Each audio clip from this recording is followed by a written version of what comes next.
ಶಿರಸಿಯ ಗಾಯತ್ರಿ ಗೆಳೆಯರ ಬಳಗದಿಂದ justice GN ಸಭಾಹಿತರ ಸ್ಮರಣಾರ್ಥವಾಗಿ ಆರೋಗ್ಯಕ್ಕಾಗಿ ಆಯುರ್ವೇದ ಸನ್ಮಾನ ಕಾರ್ಯಕ್ರಮವನ್ನು ಹಮ್ಮಿಕೊಳ್ಳಲಾಗಿತ್ತು.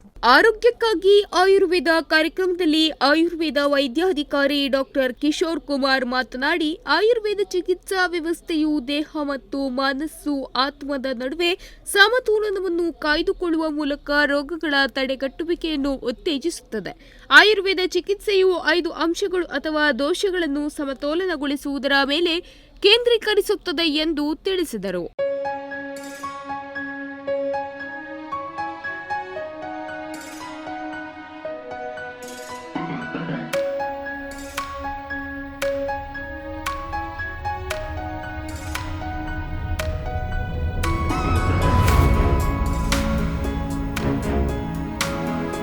ಆಯುರ್ವೇದವು ಒಬ್ಬರ ಜೀವನ ಶೈಲಿ, ಆಹಾರ ಪದ್ಧತಿ ಮತ್ತು ದಿನಚರಿಗೆ ಹೆಚ್ಚಿನ ಪ್ರಾಮುಖ್ಯತೆಯನ್ನು ನೀಡುತ್ತದೆ.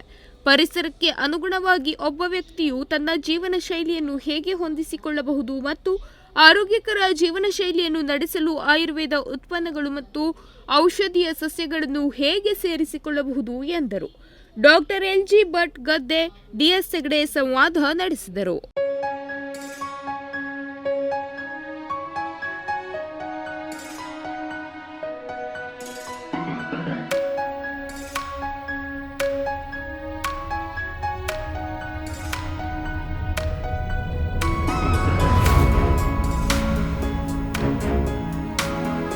ನಂತರ ನಡೆದ ಸನ್ಮಾನ ಕಾರ್ಯಕ್ರಮದಲ್ಲಿ ಲಯನ್ಸ್ ಕಾರ್ಯದರ್ಶಿ ಮನೋಹರ್ ಮಲ್ಮನೆ, ಸನ್ಮಾನಿತ ಮಾರಿಕಾಂಬಾ ಪಿಯು ಕಾಲೇಜಿನ ಪ್ರಾಧ್ಯಾಪಕ ಆದರ್ಶ ಶಿಕ್ಷಕ ಸುಬ್ರಹ್ಮಣ್ಯರ ಕುರಿತು ಮಾತನಾಡಿ ಪರಿಚಯ ಮಾಡಿಕೊಟ್ಟರು. ಸುಬ್ರಹ್ಮಣ್ಯ ಅವರನ್ನು ಮನೋಹರ್ ಮಲ್ಮನೆ, ನಿವೃತ್ತ ಉಪ ತಹಶೀಲ್ದಾರ್ ಹನುಮಂತ್ ಸಾಲಿ, ಡಾಕ್ಟರ್ ಕಿಶೋರ್ ಕುಮಾರ್, ಎಂಎಸ್ ಹೆಗಡೆ ಹಾಗೂ ಲಕ್ಷ್ಮಣ್ ಶಾನ್ಬಾಗ್ ಸೇರಿ ಅವರಿಗೆ ಶಾಲು, ಹಾರ, ಫಲತಾಂಬೂಲ ನೀಡಿ ಸನ್ಮಾನಿಸಿದರು.